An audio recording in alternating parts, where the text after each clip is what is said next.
سبھی وہ کہتے ہیں کہ نبی علیہ السلام نے فرمایا تھا کہ علی تم میرے لیے ایسے ہے جیسے موسیٰ کے لیے ہارون، یعنی کہ نبی علیہ السلام نے سیدنا علی کو اپنا جانشین مقرر کر دیا تھا زندگی میں۔ اس بارے سے آپ کیا فرماتے ہیں؟ دیکھیں جی، یہ بات آقا علیہ الصلوۃ والسلام کی الحمدللہ ہم تسلیم کرتے ہیں۔ اگر فرض مال مثال کے طور پر حضور آقا علیہ الصلوۃ والسلام یہ بات نہ بھی کہتے تو کیا وہ حضور علیہ السلام کے بھائی نہ تھے؟ بھائی تو تھے، وہ جب بھی بھائی تھے۔ تو اس سے یہ جتنی بھی فضیلت والی باتیں ہیں سیدنا علی مرتضیٰ شیر خدا رضی اللہ عنہ کے متعلق، جو آقا علیہ الصلوۃ والسلام فضیلت کی باتیں فرماتے ہیں، ارشاد فرماتے ہیں، حکم فرماتے ہیں، ہم یہ بھی وحی سے مانتے ہیں۔ تو یہ اس لیے ہیں کہ آپ کی اہمیت کو سمجھا جائے، آپ کی قدر و منزلت کی جائے، آپ سے محبت کی جائے۔ اب یہ ایک میں آپ کو اور بات ایک واضح کر دوں تاکہ یہ پیغام جہاں تک جائے، اس سے یہ روشنی ہے علم، اس سے فائدہ اٹھایا جائے۔ جہاں بخاری و مسلم میں یہ حدیث مکمل ہوتی ہے کہ علی رضی اللہ تعالیٰ عنہ تجھ سے اور انصار سے محبت مومن کرے گا، مومن کرے گا۔ بغض جو ہے وہ منافق رکھے گا۔ یہاں پر اکیلے علی ہی رضی اللہ عنہ کی نہیں، انصار کی بھی فضیلت ہے۔ صحیح۔ اور انصار میں لسٹیں بنی ہوئی ہیں، 200 صحابہ تو میں گنوا دوں آپ کو الحمدللہ۔ الحمدللہ۔ تو 200 صحابہ کی کیا اس طرح محبت کی جاتی ہے اہل تشیع؟ نہیں، سوال کہا جاتا ہے۔ تو پتہ یہ لگا یہ نبی علیہ الصلوۃ والسلام کی اس بات کے قائل نہیں ہے، یہ صرف شخصیت پرستی چاہتے ہیں۔ اس میں اور ان کی ایک اور میں آپ سے گزارش کر دوں، ان کا یہ عجیب المیہ ہے شیعت کا، یعنی جیسے رسول اللہ صلی اللہ علیہ وسلم نے فرمایا کہ علی سے اور انصار سے مومن محبت کرے گا اور منافق بغض رکھے گا۔ اب یہ انصار کو تو رہنے دیا، جیسے کہ فرمایا کہ جس کا میں مولا اس کا علی مولا۔ اب نبی مولا کو تو نکال دیا، صرف اکیلا علی مولا رہتے ہیں، جیسے کہ انصار کی محبت کو نکال دیا۔ انصار کے ساتھ یہ بغض رکھتے ہیں، انہیں سب و شتم کرتے ہیں۔ سب و شتم ہوتا ہے اعتراضات کرنا، اور یہ تو اعتراضات کو چھوڑ کر ان کو نازیبا الفاظ بکتے ہیں۔ تو یہ چیزیں جب عادی لیتے ہیں، یعنی حضور علیہ السلام کی تعلیمات کو نہیں لیتے، یہ شخصیت پرستی اور یہ بہانہ بناتے ہیں صرف اور صرف صحابہ کرام کو برا کہنے کے لیے۔ اگر انہوں نے ماننا ہوتا تو حضور علیہ السلام کی اس حدیث کو بھی پورا مانتے کہ جس مومن محبت کرے گا علی سے اور انصار سے، اور جس کا میں مولا یعنی کہ نبی مولا، نبی مولا نہ لکھا جاتا، نہ پڑھا جاتا، نہ اس کے اسٹیکر دیکھیں گے آپ، نہ نعرہ ہوتا ہے اس کا، نہ جناب اس کے اوپر کوئی عنوانات ہے، نہ اس کو کوئی بیان کیا جاتا ہے، صرف علی مولا۔ یہ آدھے کے قائل ہیں، جیسے یہود و نصارہ کرتے تھے، آدھی بات کو لیتے تھے، کتمان حق کرتے تھے۔ اسحاق بھائی، یہ جو باتیں سب ٹھیک ہیں، ہماری کتب میں، ان کی کتب میں موجود ہے کہ سیدنا صدیق اکبر افضل الخلائق ہے، وہاں سے بھی یہاں سے بھی ملتا ہے۔ کیا یہ چیزیں اہل بیت اعظام سے بھی ثابت ہیں، جیسے سیدنا علی رضی اللہ عنہ سے ثابت ہوں کہ انہوں نے بھی اس چیز کا اعتراف کیا ہو کہ ابوبکر مجھ سے افضل ہیں، سیدنا حسین، سیدنا حسن، یعنی کہ ہم پانچ تن پہ ہی آ جاتے ہیں، ہم اس سے آگے نہیں جاتے۔ اس پر کیا کہتے ہیں آپ؟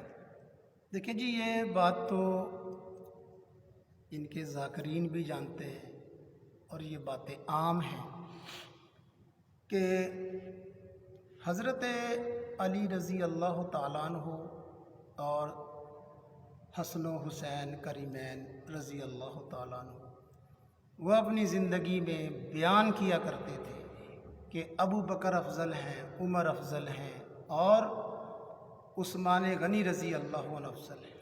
یہ میرا خیال ان کی کتاب ہے العیون والمحاسن، اس میں بھی لکھا ہوا کہ لو اوتیت برجل یفضلنی علی ابی بکر و عمر لا جلدت حد المفتری، کہ جو مجھے سیدنا ابو بکر سے افضل کہے گا میں اس کو 80 کروڑوں کی سزا دوں گا۔ یہ بات اسی کتاب میں نہیں جو آپ فرما رہے ہیں جی، کیونکہ یہ جھوٹ کے قائل ہوتے ہیں، تقویہ کے قائل ہوتے ہیں، صحیح ہے۔ یہ ایسا کر لیتے ہیں کہ نہیں یہ تو ان کی کتاب ہے، جی، کیونکہ کئی ناموں سے ملتی جلتی کتابیں ہوتی ہیں۔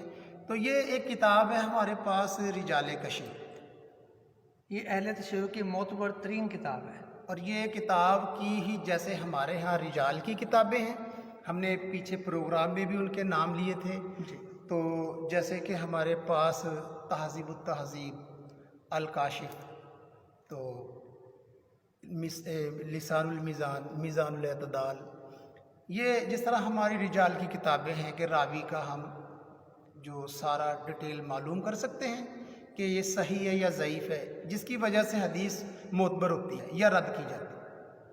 اسی طریقے سے یہ کتاب جو ہے یہ بھی ان کی رجال کی کتاب ہے، تو اس میں تفصیل لکھی ہوتی ہے۔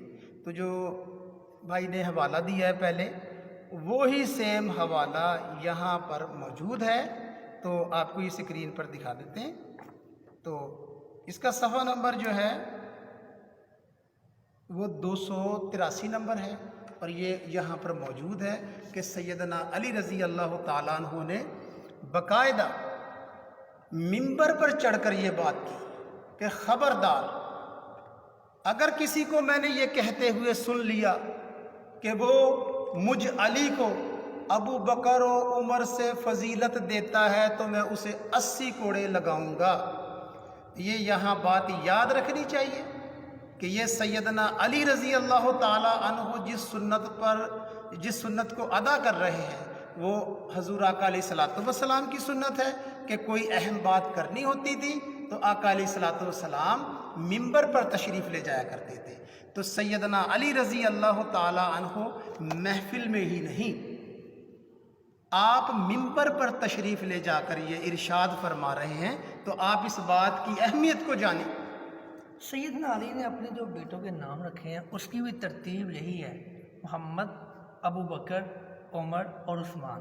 یہ اس ترتیب میں کیا حکمت ہے؟ دیکھیں جی، یہ جو آپ نے بات کی ہے، ناموں میں بھی ترتیب رکھنا، فضیلت میں بھی ترتیب رکھنا، یہ وہ اہل علم لوگ تھے، بہت علم والے بھی تھے اور عمل والے بھی تھے۔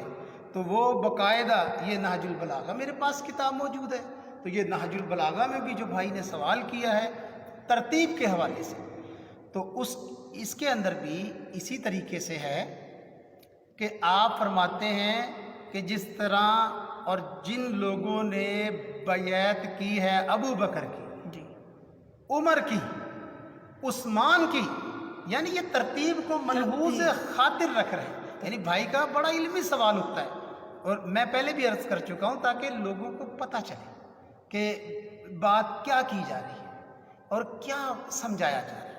یعنی ترتیب کے اہل بیت بھی قائل تھے کہ پہلے ابو بکر ہیں، پھر عمر ہیں، پھر عثمان ہیں۔ تو یہ نہج البلاغہ میں بھی باقاعدہ آپ فرما رہے ہیں کہ جس طرح اور جن لوگوں نے ابو بکر کی بیعت کی ہے، عمر کی بیعت کی ہے اور عثمان کی بیعت کی ہے، اسی طریقے سے میری بھی بیعت میری بھی بیعت کر لی انہوں نے۔ تو اب یہ جو انہوں کا ایک یہ سوال ہے کہ نام بھی اسی ترتیب سے رکھے، بھائی نام بھی اسی ترتیب سے رکھے ہیں، اور حیران ہو جائیں گے آپ، نام ہی نہیں رکھے، کربلا میں شہادت بھی ان کی اسی انداز اور اسی ترتیب سے ہوئی ہے۔ ترتیب سے ہوئی ہے، بالکل ایسے ہی ہے۔ تو آپ اس بات پر حیران نہیں ہوں گے کہ جہاں وہ ترتیب کو چھپاتے ہیں وہ تو ناموں کو بھی چھپاتے ہیں کہ جو شہدائے کربلا ہیں ان کے نام کیا ہیں۔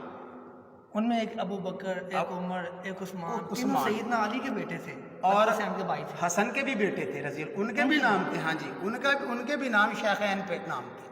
اور یہ ایک اور میں ایک ضمنی سی بات کر دوں، ہمارا موضوع تو نہیں، 14 معصوموں میں بھی نہیں، 72 تن میں بھی نہیں، 5 تن پاک میں بھی نہیں، جس سے سلسلہ امامت شروع ہوتا ہے، یعنی کہ زین العابدین رحمت اللہ علیہ کی جو والدہ شہر بانو، وہ کسی تن میں شمار نہیں ہے، نہ وہ شہداء میں شمار ہے، نہ وہ معصومین میں شمار ہے۔ یعنی یہ ہمارا ایک پیغام ہے جی، صرف غور کرنے کے لیے کہ نہ وہ معصومین میں 14 میں، اور نہ وہ 72 شہداء میں، نہ وہ 5 تن میں، جس طرح اسے چھپا لیا گیا، اسی طریقے سے ابو بکر و عمر و عثمان رضی اللہ تعالی عنہ مجمعین کی فضیلت اور ترتیب کو چھپا لیا گیا، تو یہ تاکہ بات سمجھنے میں آسانی ہو جائے۔ اس طرح بھی معاملہ